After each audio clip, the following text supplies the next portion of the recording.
The NFL draft is rapidly approaching, and the big storyline is what pick and what team will Shedeur Sanders and Travis Hunter end up at? Welcome in to Dean Sports Report, your go to source for insider conversations, all things sports. Today, I am super excited to bring on Ryan from the DNVR Buffs.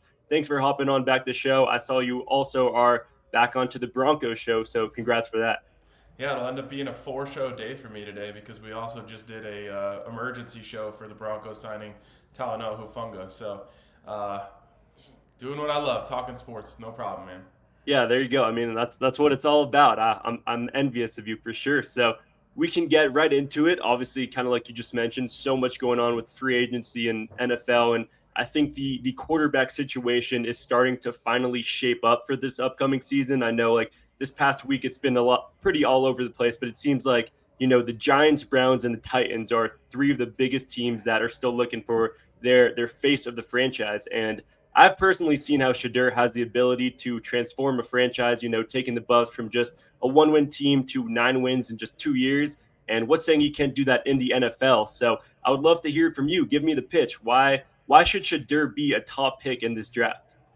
I mean, to me, it's obvious. He's the best quarterback in the draft. How many times have you ever even debated where the best quarterback in the draft should go? Now, you can make a case for Cam Ward. It's not a case that I would make, though I do like Cam Ward's game.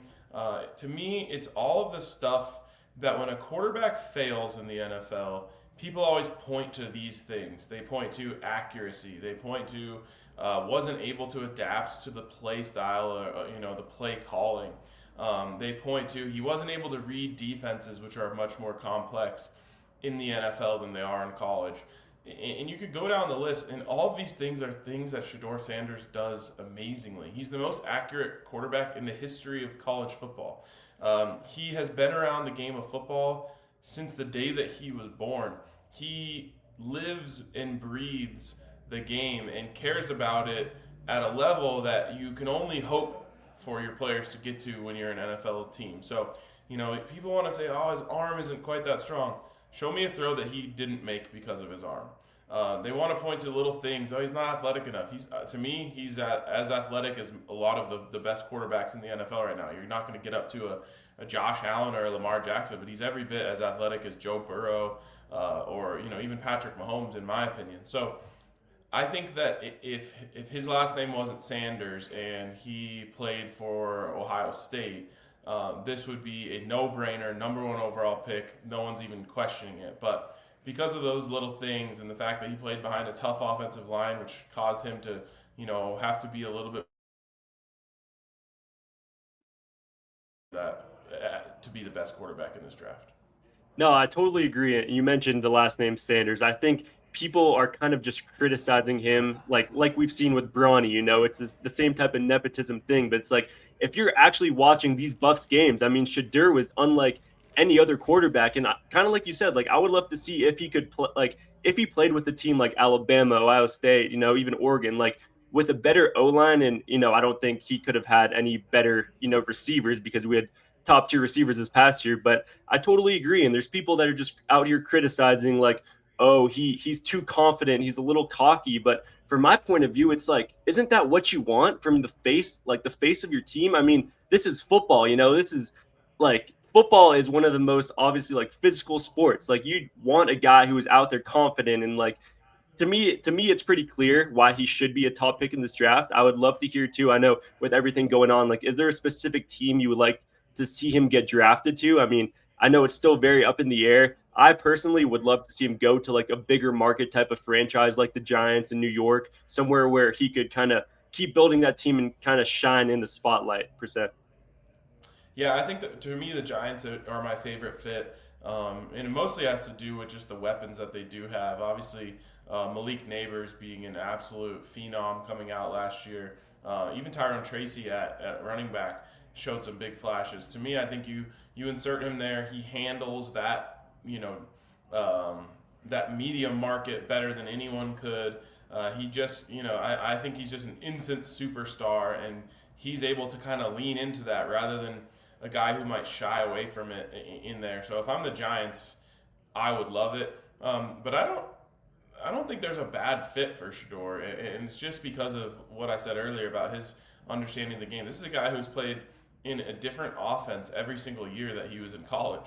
Though his understanding of the different languages that are spoken in different offenses is off the charts, and I think that he's going to go in and if there's this idea that I think like some of his teammates didn't like him or anything like that, like this is a guy who, to me, when you actually get to know him, people love him, and he's not the guy who's cocky or whatever that people don't like. Like when you actually get to meet him and talk to him, he's a lot more down to earth and real than I think most people would expect. And so I think that he's going to go into any locker room and make a lot of friends quickly and just ball out.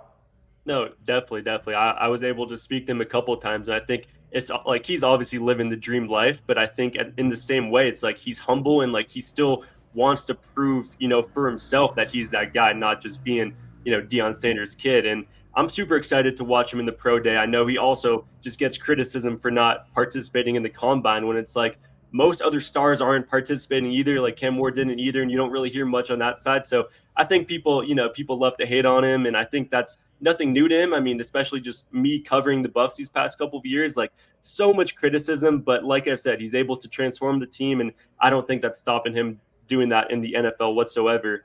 So yeah, quickly moving to our other star on the other side, or on both sides of the field, actually. So Travis Hunter was ranked the number one best player in the nation in high school. He wins the Heisman in college, and to me, it's very clear that he can be a generational talent in the NFL. And I mean, I want to say a top number one pick in the draft as well. Do you think that Travis Hunter will show the same success as a two-way player in the NFL, or is there a specific position you would rather see him focus on? To me, it all comes down to how creative is your coaching staff. And if your coaching staff isn't smart enough to figure out how to use Travis Hunter and maximize his talents, then you need a new coaching staff anyway. Um, the NFL has a real problem of being stuck in their ways. And if you get stuck in your ways with Travis Hunter, you're just going to waste part of him. Now, you're making a massive investment in a top three, top one potentially pick when you do that. And so you obviously want to make sure you're taking the right strides to protecting him and making sure he's healthy and making sure he has a long and thriving career.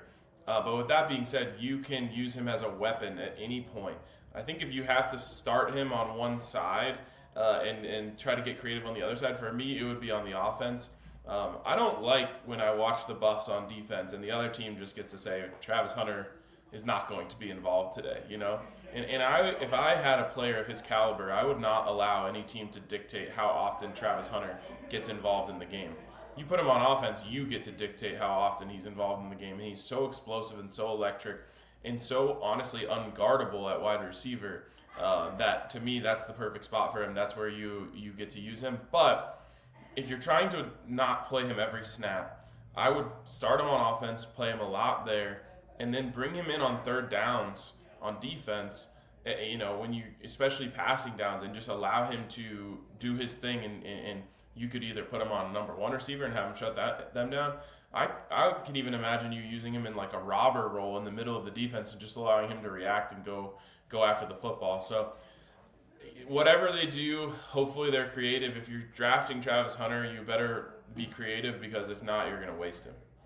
No, definitely. And it's crazy that, there's so much anticipation on just like what team each player is going to be drafted to, because that really does like shape their career. Like this whole rookie season is like a big deal. And, we see some like second year and third years like go into slumps, or, it's very kind of like a CJ Stroud. So I think it's very important to see what type of like offensive coordinator that these teams go to for sure.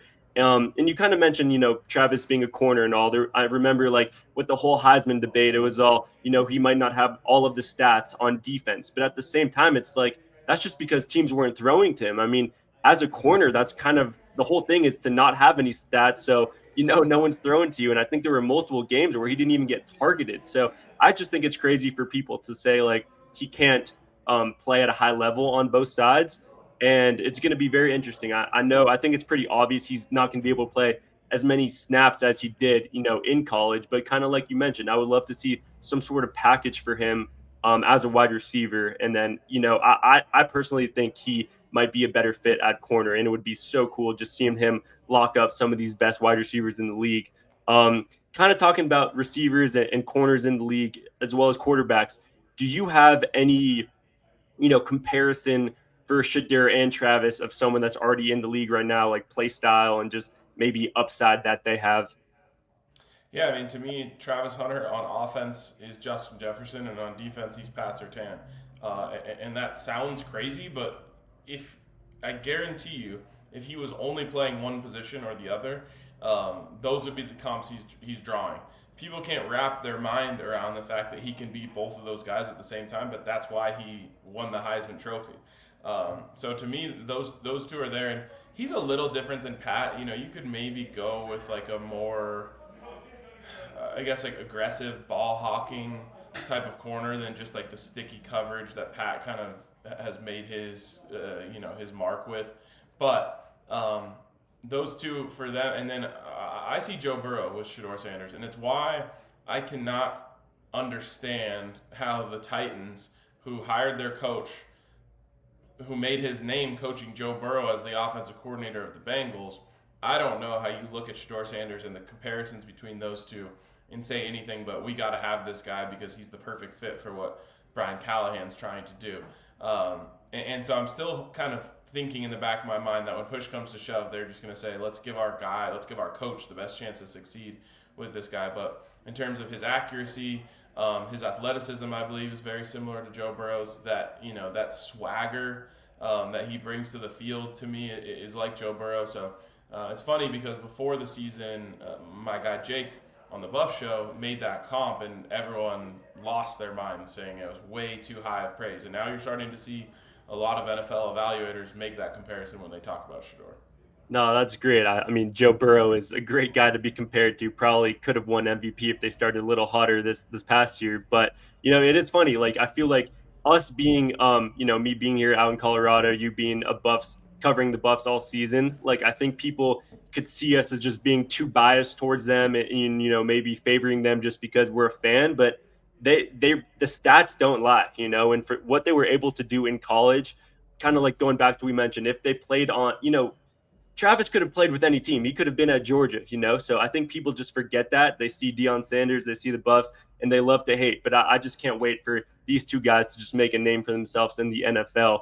I also won't be too surprised if a team like the Giants maybe trade up to get that number one pick from the Titans, because I think you got to be bullish. I mean, you're like, if you have a top pick, you are looking for a guy to change your franchise around. I'm not sure if Abdul Carter is going to do that. I know, I mean, it's great to start when you're rebuilding, to start like inside out and, kind of work through the trenches and whatnot. But when you got a guy like Travis Hunter, I just feel like you can't pass up on him. And again, like, I don't think that is the bias talking. I really believe that.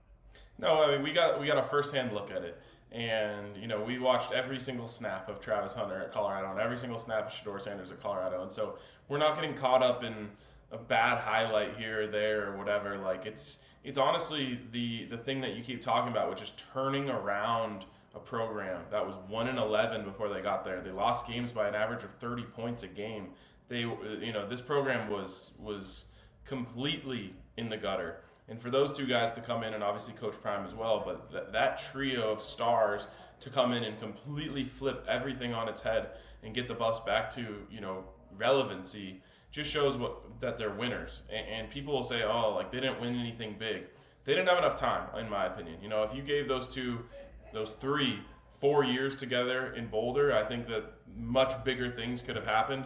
But to go from one win and really not even close in any other game to 9 wins and competing every single week and really just barely missing out on a chance to play for a Big 12 championship and a potential spot in the college football playoff just shows what those guys are all about. And I think that you also can look at them and say everything that they've ever really wanted, they've been able to make come true. And I think Travis Hunter is a perfect example of that. He's like, I'm going to play both ways. Boom, he did it. I'm going to win the Heisman. Boom, he did it. The next one he said is, I'm going to be the number one pick in the NFL draft. So I'm not going to bet against him on that.